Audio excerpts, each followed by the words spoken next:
नमस्कार, जय हिंद। आप सभी का स्वागत है हमारे YouTube चैनल समृद्धि इंस्टीट्यूट पर। आइए आज हम पुनः लेकर के आए हैं अब आप लोगों के लिए बाल विकास की क्लास, जो कुछ दिनों से बंद थी। आज हम उसको प्रारंभ करने जा रहे हैं। तो आप लोग जो बाल विकास में तैयारी छोड़े थे या रुक गई थी आप लोगों की, तो मैं उसके लिए खेद व्यक्त करता हूं और आज से मैं अपनी क्लास जो है कंटिन्यू करूंगा। ठीक है, तो आप लोग जल्दी जल्दी जुड़ जाइए। आज हम शुरू करेंगे बाल विकास के बहुत ही महत्वपूर्ण प्रश्न।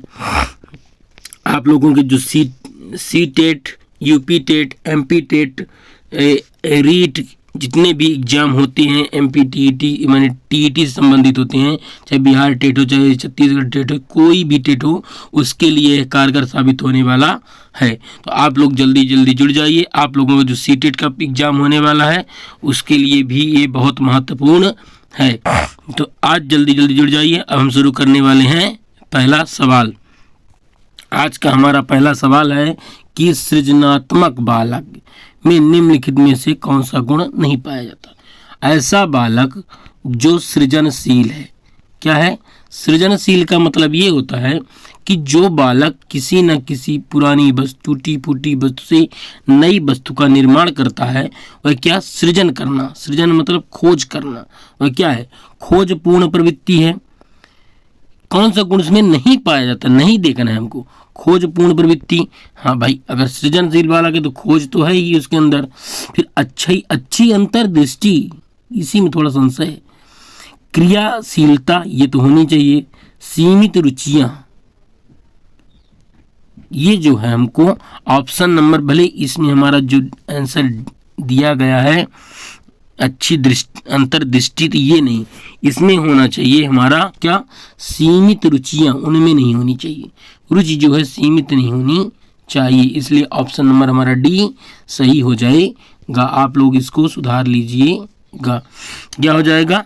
सीमित रुचियां हो जाएगा। अब हम चलते हैं अगले सवाल की ओर। हमारा अगला सवाल क्या कह रहा है कि निःशुल्क एवं अनिवार्य शिक्षा का अधिकार अधिनियम 2009, निःशुल्क अधिकार जो अधिनियम लाया गया था, 6 से 14 वर्ष के बालकों के लिए निःशुल्क जो शिक्षा दी जाएगी, तो उसके लिए अनिवार्य का अर्थ क्या है? जो अनिवार्य शब्द दिया गया है वह क्या है? केंद्र सरकार दाखिला, उपस्थिति और प्रारंभिक शिक्षा की पूर्णता को सुनिश्चित करे। उचित सरकार दाखिला, उपस्थिति और प्रारंभिक शिक्षा की पूर्णता सुनिश्चित करें। दंडात्मक कार्य से बचने के लिए अपने बच्चे को विद्यालय भेजने के लिए अभिभावक पर अनिवार्य रूप से जोर डाला गया है, ऐसा तो नहीं है। और आखिरी जो हमारा ऑप्शन है कि अनिवार्य शिक्षा सतत शिक्षण के माध्यम से प्रदान की जाए। तो अनिवार्य का मतलब है ऑप्शन नंबर हमारा बी। उचित जो सरकार है वर्तमान में वह क्या करे कि दाखिला दिवाए, उपस्थिति और प्रारंभिक शिक्षा की पूर्णता सुनिश्चित करे। हमारा ऑप्शन नंबर बी सही हो जाएगा। अब हम चलते हैं अगले सवाल की ओर। हमारा अगला सवाल क्या कह रहा है कि हमारा अगला सवाल कह रहा है कि शिक्षा का अधिकार अधिनियम 2009 आरटीई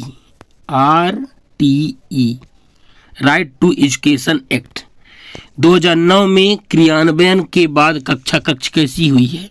जब क्रियान्वयन की उसको लाए हम 2010 में, 1 अप्रैल 2010 में इसको क्रियान्वयन किया गया, तो उसके बाद कक्षा कक्ष में क्या बदलाव आया?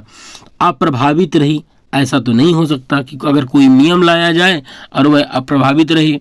फिर लिंग के अनुसार समझाती है, लिंग के अनुसार अधिक समझाती है, लिंग के अनुसार अधिक विषम जाती है, ये नहीं है, समझाती है। ठीक ना? हमारा ऑप्शन नंबर बी सही हो जाएगा। नहीं, ऑप्शन नंबर हमारा सी सही हो जाएगा। क्या है? लिंग के अनुसार अधिक समझाती है।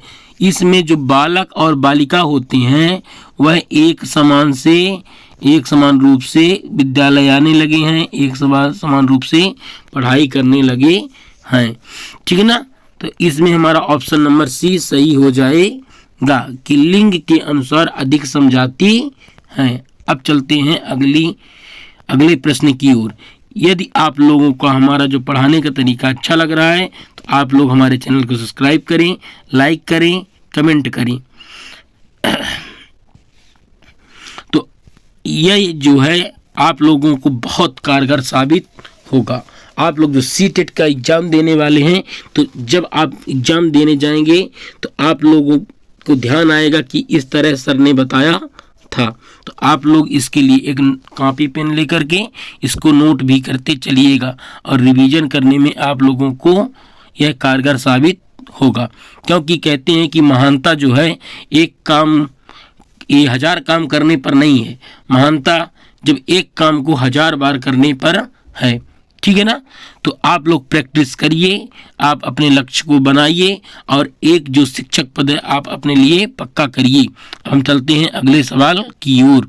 हमारा अगला सवाल क्या कह रहा है कि एक समावेशी विद्यालय डैश डैश के अतिरिक्त निम्नलिखित सभी प्रश्नों पर मनन करता है। एक ऐसा विकल्प है जो समावेशी शिक्षा के विरोध में है। तो समावेशी कक्षा क्या होती है? जिस कक्षा में सभी प्रकार के बालक एक साथ बैठ करके शिक्षा क्या करते हैं, ग्रहण करते हैं। चाहे विशेष बालक हो, चाहे सभी प्रकार के विकलांग बालक हो, जो भी हो, एक समूह में बैठ करके शिक्षा ग्रहण करते हैं। तो इसके लिए इसके अतिरिक्त बाकी सभी हैं, एक नहीं है। क्या नहीं है? क्या हम ये विश्वास करते हैं कि सभी विद्यार्थी सीख सकते हैं? ऐसा हो सकता है? भाई विश्वास नहीं करेंगे तो कैसे होगा? क्या हम अधिगम योग्य परिवेश की योजना बनाने और प्रदान करने के लिए समूह कार्य करते हैं? क्या हम विशेष बालकों को बेहतर देखभाल उपलब्ध कराने के लिए उचित तरीके से उन्हें सामान्य से अलग करते हैं? यही जो है कि हमको डाउट लग रहा है। हमारा ऑप्शन नंबर सी। क्या हम शिक्षार्थियों की विविध आवश्यकताओं को पूरा करने के लिए युक्तियां अपनाते हैं? हाँ, तो ये है हमारा ऑप्शन नंबर सी जो है यह सही हो जाएगा। यह क्या है? क्या हम विशेष बालकों के लिए बेहतर देखभाल उपलब्ध कराने के लिए उचित तरीके से उन्हें सामान्य से अलग करती हैं? अलग बिल्कुल नहीं करना है। क्या नहीं करना है? हमको अलग नहीं करना है, नहीं तो समावेशी से एक कक्षा कहाँ से रह जाएगी। समान रूप से उन्हें क्या करना है? शिक्षा देना है। ठीक है ना। अब हम चलेंगे अगले सवाल की ओर। हमारा अगला सवाल क्या कह रहा है?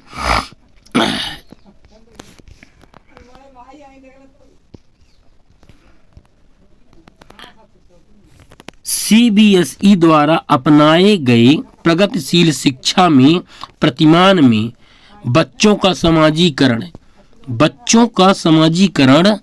जिस प्रकार से किया जाता है उससे अपेक्षा की जा सकती है। CBSE ने जो बताया कि जो प्रगतिशील शिक्षा के प्रतिमान बच्चे हैं वह समाजीकरण के प्रति उनका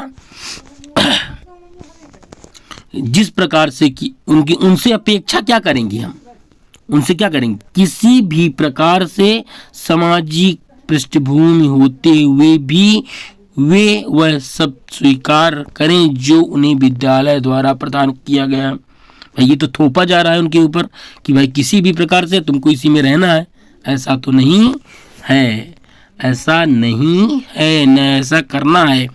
तो अब हम चलेंगे अगले विकल्प की ओर। वे समय नष्ट करने वाली सामाजिक आदतों प्रकृति का त्याग करें तथा सीखिए कि किस प्रकार से अच्छी श्रेणी पाई जा सकती है। ये हो सकता है। वे सामूहिक कार्य में सक्रिय भागीदारी का निर्वहन करें तथा सामाजिक कौशल सीखें। हो सकता है। वे बिना प्रश्न उठाए समाज के नियमों विनियमों का अनुपालन करने के लिए तैयार रहें। ऐसा नहीं है। हमारा ऑप्शन नंबर सी जो कह रहा है, वे सामूहिक कार्यों में सक्रिय भागीदारी का निर्वहन करें तथा सामाजिक कौशल को सीखें। हमारा ऑप्शन नंबर सी सही हो जाएगा, क्योंकि बालक जब समाज में रहेगा तो क्या करेगा, उसमें सक्रिय रहेगा और उसके तौर तरीकों की क्या करेगा, सीखेगा। तो हमारा ऑप्शन नंबर सी सही हो जाएगा। अब हम चलते हैं अगले सवाल की ओर। हमारा अगला सवाल क्या कह रहा है कि भाषा अवबोध से संबंध विकार क्या है। भाषा अवबोध, भाषा किससे संबंधित है, भाषाघात, चालाघात, पठन वैकल्पिक, वाक्य संबंधी रोग। तो इसमें क्या हो जाएगा, इसमें हम किससे संबंधित, हमारा प्रश्न क्या कह रहा है, भाषा अवबोध। तो किससे क्या होगा इसमें, भाषाघात। अब हम चलते हैं अगले सवाल की ओर। हमारा अगला सवाल क्या कह रहा है कि निम्न में से कौन सी सर्वाधिक प्रभावशाली विधि हो सकती है जो अपनी इस अपेक्षा को पूरी कर सके कि वंचित विद्यार्थी अपनी भागी द्वारा सफल हो सकते हैं। ये क्या कह रहा है कि निम्नलिखित में से कौन सबसे अधिक प्रभावशाली विधि है जो वंचित वर्ग से समूह से बालक आता है उसके लिए कौन उसकी सक्रिय भागी द्वारा क्या कर सकता है, उसको सफल बना सकता है। तो इस बात पर बल देना कि आपकी उनसे उच्च अपेक्षा है, उनसे हम कहें कि हमें तुमसे क्या है, उच्च अपेक्षाएं हैं। आप उनकी सफलता हेतु उनकी क्षमता में विश्वास को अभिव्यक्ति करें। पढ़ाए जाने वाले विषय में आप अपनी रुचि विकसित कर सकें। और हमारा अंतिम है, आप अपने लक्ष्य को समूह महसूस करने के लिए बच्चों को अन्य बच्चों से प्रायः तुलना करते रहना। हमारा ऑप्शन नंबर जो बी है सही हो जाएगा। हमारा ऑप्शन क्या कह रहा है, आप उनकी सफलता हेतु उनकी क्षमता में विश्वास को अभिव्यक्ति करें। उन पर क्या करना चाहिए, हमको विश्वास करना चाहिए। हमारा ऑप्शन नंबर बी सही हो जाएगा। अब हम चलते हैं अगले सवाल की ओर। हमारा अगला सवाल क्या कह रहा है, निम्नलिखित में कौन सा विकासात्मक विकार का उदाहरण नहीं है जो बालक के अंदर विकास करता है। उनमें से विकार कुछ आते हैं, उनके अंदर कुछ कमियां आती हैं, तो वो विकार तो हैं लेकिन एक नहीं है। वह कौन सा है कि न्यूनतम अवधान सक्रिय विकार।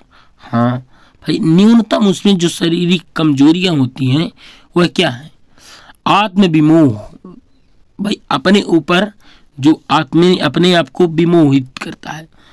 पर मस्तिष्क अपघात, पर अभिजात तनाव। प्रमस्तिष्क अभिघात जो है हमारा ऑप्शन नंबर डी है वह सही हो जाए क्या, क्योंकि पर अभिघातक तनाव, भाई दूसरे के अंदर कोई तनाव है वह हमारे विकास में क्या प्रभाव पड़ेगा, कोई प्रभाव नहीं डालेगा। इसलिए हमारा ऑप्शन नंबर डी सही हो जाएगा। अब हम चलते हैं अगले सवाल की ओर। हमारा जो अगला सवाल है कि विद्यालय में समावेशन मुख्यतः केंद्रित होता है। वही समावेशन पुनः आ गया, जो हमारा समावेशन ये कहता है कि सभी समूह और सभी प्रकार के बालक हैं जो एक ही समूह में पढ़ते हैं। तो इसमें क्या हो जाएगा कि मुख्यतः किस पर केंद्रित है, विद्यालय में निरंतर अभिभावकों की शैक्षिक आवश्यकताओं पर। भाई विद्यालय को इससे क्या मतलब कि उनकी आवश्यकता क्या है, विशिष्ट श्रेणी वाले बच्चों के लिए सूक्ष्म अति सूक्ष्म प्रावधानों का निर्माण पर। केवल वाले शब्द तो नकारात्मक होते हैं। केवल निर्योग्य विद्यार्थियों की आवश्यकताओं को पूर्ण करने पर, संपूर्ण कक्षाओं की कीमत पर निर्योग्य बच्चों की आवश्यकताओं को पूरा करने पर। तो हमारा ऑप्शन नंबर जो बी है सही हो जाएगा। इसमें क्या कह रहा कि विशिष्ट श्रेणी वाले जो बच्चों के लिए सूक्ष्म छोटी से छोटी प्रावधानों का निर्माण करें। ठीक है ना। तो ठीक है, अब चलते हैं हम अगले सवाल की ओर। यदि आप लोगों को हमारा वीडियो अच्छा लग रहा है तो आप लोग हमारे चैनल को सब्सक्राइब करें, लाइक करें, कमेंट करें। आज रहा ये हमारे आज का आखिरी सवाल। क्या हो जाएगा? निम्नलिखित में से समस्या समाधान को क्या बाधित नहीं करता? अब नहीं के लिए नहीं ऑप्शन रहेगा, जो है बाधित नहीं कर, जो समस्या समाधान है उसको क्या बाधित नहीं करता है? तो निर्धारण, अंतर्दृष्टि, मानसिक प्रारूपता, मोर्चाबंदी। तो हमारा जो ऑप्शन नंबर बी है अंतर्दृष्टि। क्या है? अंतर्दृष्टि। ऑप्शन नंबर बी हमारा सही हो जाएगा। अब इसी के साथ हम अपना ये सेशन समाप्त करेंगे। यदि आप लोगों को हमारा वीडियो अच्छा लग रहा है तो हमारे वीडियो को लाइक करें, कमेंट करें और चैनल को सब्सक्राइब अवश्य करें। इसी तरह बेहतरीन बाल विकास की क्लास लाते रहेंगे। तो जय हिंद, जय भारत, धन्यवाद।